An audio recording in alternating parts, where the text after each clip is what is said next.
Good morning. आज आप लोग को नरेशन का चलेगा change of other part of speech में, ठीक है। आज जो आप लोग को बतलाएंगे change of other part of speech narration में जनरल रूल के अंतर्गत आज अंतिम है और एक अपवाद है जिसको एक्सेप्शन हम लोग अंग्रेजी में बोलते हैं।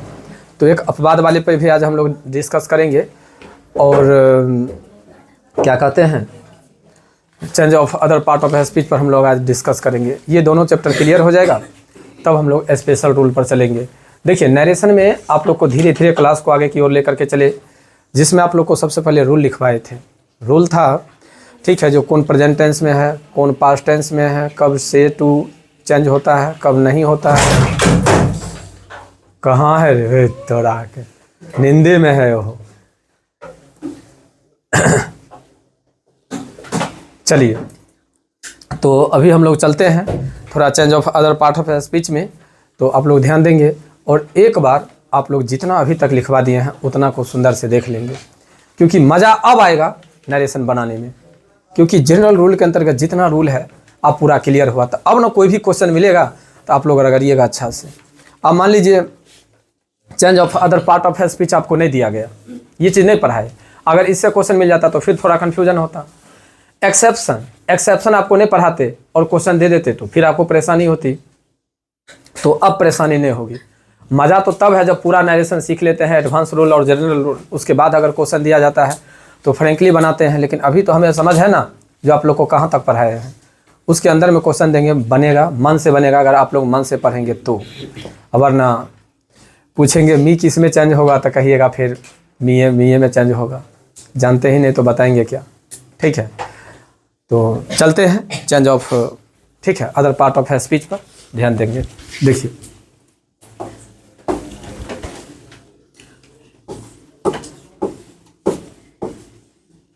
Change of other part of speech.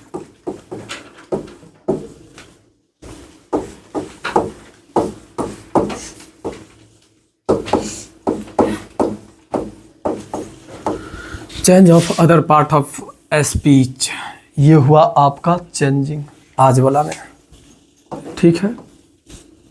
एक तरफ लिख दीजिए डायरेक्ट,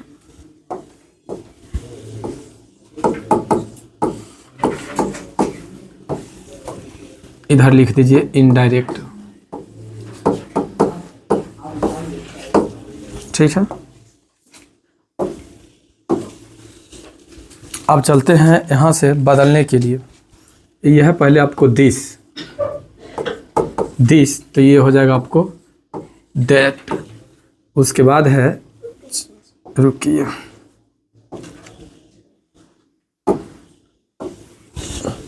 दीज, तो दीज चेंज हो जाएगा आपको दोज में। उसके बाद क्या है, हेयर, देयर। उसके बाद है देन, देन है ना, है देन होगा एगो, होगा देन नहीं, नाव। पहले रुकिए, इधर नाव देते हैं, नाव इधर देते हैं, NOW, नाव। ये हो जाएगा आपको देन। उसके बाद होगा हैंस, HENC, हैंस, तो देंस, THENCE, देंस। इसका यूज कहाँ होता है? कौन सी? सब बतलाते हैं ना, सब बतलाते हैं। THUS, 10, तो इधर शो। उसके बाद होगा टुडे, तो इधर होगा दैट डे, YESTERDAY,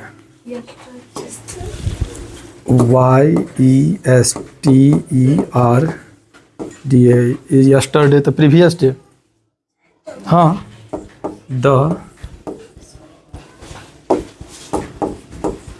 PVIOUS,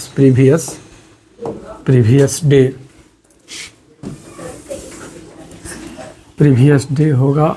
उसके बाद चलते हैं प्रीवियस डे है the day before yesterday, the day before yesterday, before yesterday ना, YESTERDAY, तो इसमें हो जाएगा द 2 days, 2 days बिफोर। चल TOMORROW, टुमारो का the next day, the next day, the होगा the day after, day, the day after, TOMORROW, tomorrow. इसमें हो जाएगा इन 2 days, इन 2 days टाइम।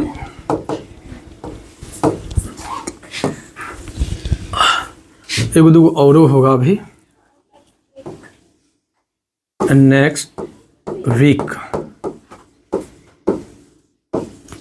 नेक्स्ट वीक का हो जाएगा आपको the following week, FOLLOWING, the following week.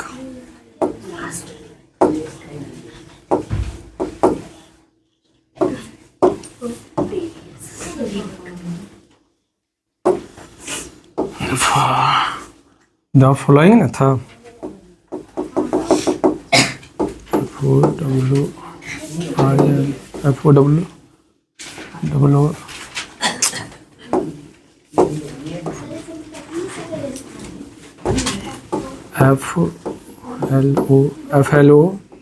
FLOWING, following day. उसके बाद क्या था, लास्ट वीक। क्या हो जाएगा इसमें, द प्रीवियस वीक। बस देखिए, अब आप लोग पहले आइए यहाँ से, चलिए थोड़ा ये कलर कर दीजिए ताकि दिखाई दे। हाँ अब दिखाई देगा। आज आपका जर्नल रूल का अंतिम है, ये समझ गए। ये जो अभी बतलाने के लिए जा रहे हैं ये change of other part of speech है। इसको बोला जाता है change of other part of speech. Other part of speech का मतलब थोड़ा छोटा छोटा वर्ड है जो कैसे नेक्स्ट डे प्रीवियस डे में चेंज होता है, कैसे प्रीवियस डे नेक्स्ट डे में चेंज होता है, दिस डेट में चेंज होता है। इसके बारे में आज का क्लास है, ठीक है। ये क्लास को आप लोग को बतलाने के बाद आज ही आप लोग को ये भी बतला देंगे जो कैसे चेंज होता है आपको, ठीक है। मतलब एक्सेप्शन कैसे होते हैं, यानी अपवाद। जो बातें सच होती है, ठीक है, उस चीज़ में यूनिवर्सल ट्रुथ के अंतर्गत उसको रखा जाता है और उसका डायरेक्ट से इनडायरेक्ट में किसी प्रकार की चेंजिंग नहीं होती है। आज हम लोग उस पर भी डिस्कस करेंगे, लेकिन सबसे पहले change of other part of speech पर बात करते हैं। देखिए डायरेक्ट से इनडायरेक्ट में कैसे कैसे चेंज होता है। तो ये है आपको दिस जो है वह दैट में चेंज हो जाता है। अगर डायरेक्ट स्पीच में अगर आपको दिस है, अगर डायरेक्ट स्पीच में अगर दिस है तो इनडायरेक्ट स्पीच में वो दैट में चेंज हो जाएगा। जैसे एक एग्जांपल आपको बतलाते हैं, Ram said to me, comma inverted comma कहेगा, ठीक है। यहाँ पर you can do this work. अगर देखिए यहाँ पर एक क्वेश्चन लिए, Ram said to me comma inverted comma you can do this work, you can do this work. तो ये जो दिस है ये जब इनडायरेक्ट में हम लोग चलेंगे तो दिस दैट में चेंज हो जाएगा, ठीक है। आगे देखिए दीज, जैसे वहाँ पे आपको अभी बतलाए एक एग्जाम्पल। हाँ बोलिए ना सर, दिस की जगह वहाँ दैट भी तो हो सकता है। कौन चीज़? हाँ आपको हम क्या बतलाए, अभी हम चल रहे हैं डायरेक्ट इनडायरेक्ट में। तो डायरेक्ट में अगर दिस रहेगा तो दैट में कैसे चेंज होगा, मैं आपको ये चीज़ बतला रहा हूँ। आपको ये चीज़ नहीं बतला रहा हूँ जो वहाँ पर होना क्या चाहिए, वो चीज़ हम नहीं जानते हैं। हम ये चीज़ जानते हैं अगर वहाँ पर दिस रहेगा, जैसे एक एग्जाम्पल आपको दिए, जो दिस रहेगा तो कैसे इनडायरेक्ट स्पीच में हम दैट का प्रयोग करेंगे, ये बात आपको बतला रहे हैं, समझ गए। आगे देखिए, जैसे वहाँ पे दिस है उसी प्रकार अगर वहाँ पर दीज रहे, जैसे अगर वहाँ पर हेयर रहे, जैसे आपको नाव रहे। एक समझने के लिए समझिए, आपको सेंटेंसेस जब ऐसा मिलेगा तो मिलते ही रहेगा, लेकिन एक एग्जाम्पल के लिए आपको समझाते हैं। उस दिस के जगह पर इसमें से दिस रहे, दिज रहे, हेयर रहे, नाव रहे, हैंस रहे, दस रहे, कोई भी अगर वर्ड रहेगा तो इस तरह से चेंज होगा। दिज दोज में, हेयर देयर में, नाव देन में, हैंस देंस, दस सो।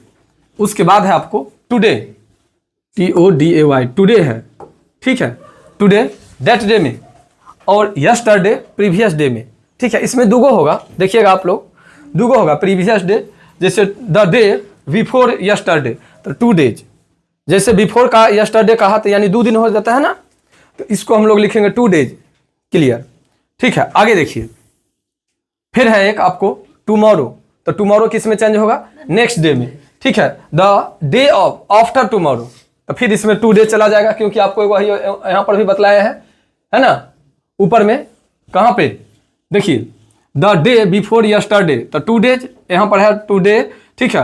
आफ्टर टुमारो तो फिर 2 डेज आफ्टर।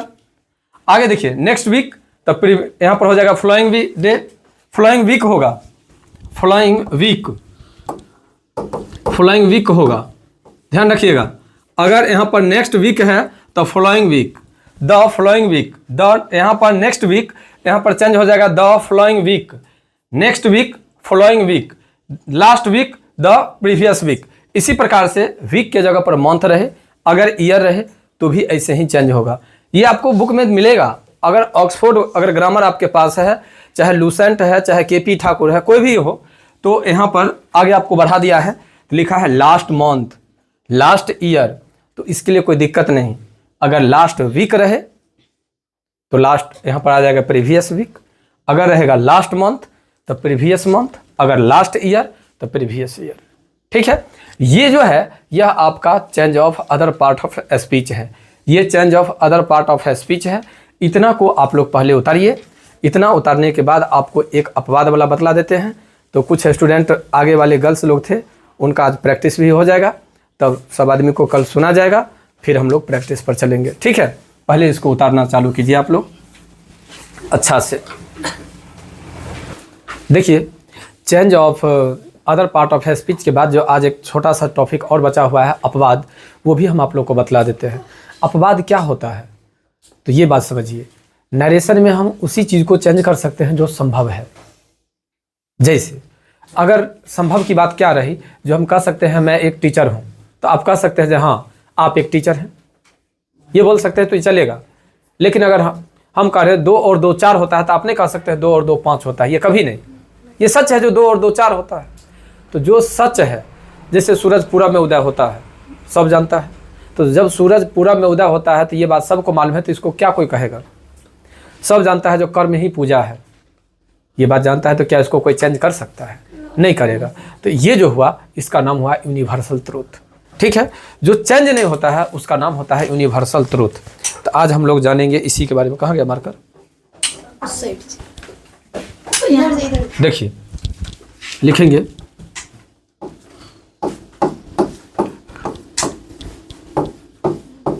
एक्सेप्शन, इसको बोलते हैं हिंदी में अपवाद। देखिए ये जो एक अपवाद शब्द है ना, ये आपको जब तक एजुकेशन सिस्टम में रहेंगे तब तक आप लोग को ये परेशान करेगा, ठीक है। जब तक एजुकेशन सिस्टम में है तब तक आपको ये परेशान करेगा, ठीक है। अपवाद कैसे अपवाद परेशान करेगा? अगर जाएंगे फिजिक्स पढ़ने के लिए,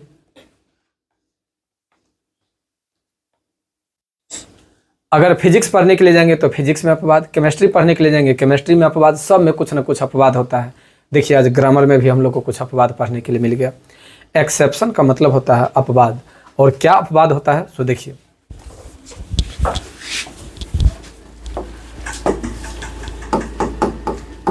यदि इन्वर्टेड कॉमा के अंदर कुछ,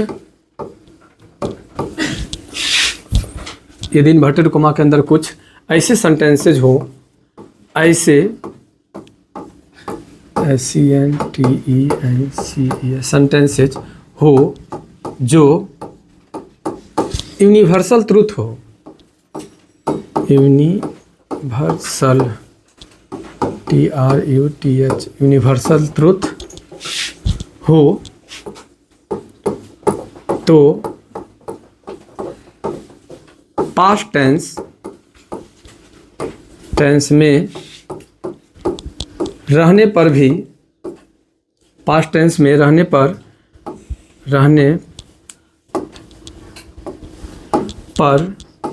भी किसी प्रकार की उसमें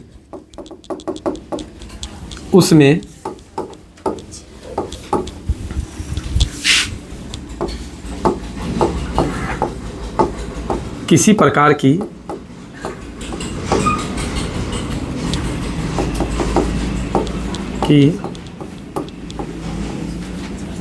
चेंजिंग नहीं होती। देखिए हम लिख दिए हैं, इस चीज़ को अच्छा से समझ लीजिएगा। यदि इन्वर्टेड कोमा तो आपको ये शुरू में बतलाए थे जो नरेशन में दो वाक्य होते हैं, मतलब दो, एक होता है इन्वर्टेड कोमा से बाहर और एक होता है इन्वर्टेड कोमा के अंदर।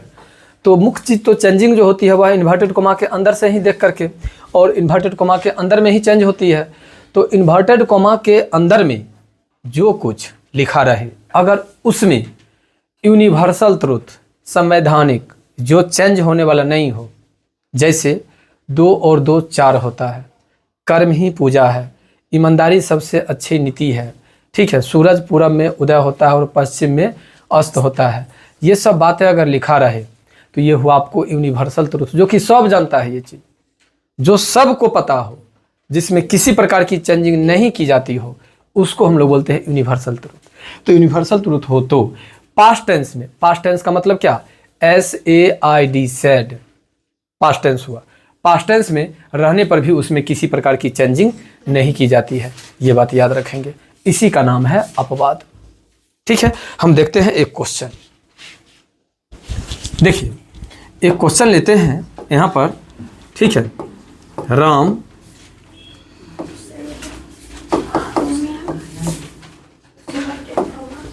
देखिए एग्जाम्पल के लिए एक ही लेते हैं, Ram said to me the earth is round. देखिए ROUND राउंड, ठीक है, EARTH अर्थ, ठीक है। देखिए राम मुझसे कहा, क्या कहा, द अर्थ इज राउंड। ये तो सब जानता है जो पृथ्वी क्या है, गोल है, ये तो सब जानता है। तो इसको कैसे बनाएंगे, सो देखिए, इसको बनाने के लिए कुछ नहीं करना है, केवल लिखेंगे Ram told me, comma inverted comma है तो इसको हटा करके दैट, और उसके बाद जो लिखा हुआ है लिख दीजिए, जो लिखा हुआ है लिख दीजिए, हो गया। जैसे लिख दिए हो गया, बन गया ये। तो क्या चेंज किए, तो ये तो आप लोग को सब आदमी को आता ही है, सेट टू चेंज हो जाएगा टोल्ड में, कॉमा इन्वर्टेड कॉमा को हटा करके दैट का प्रयोग करेंगे ना, और उसके बाद जो है जैसे है वैसे ही रहेगा। ठीक है, देखिए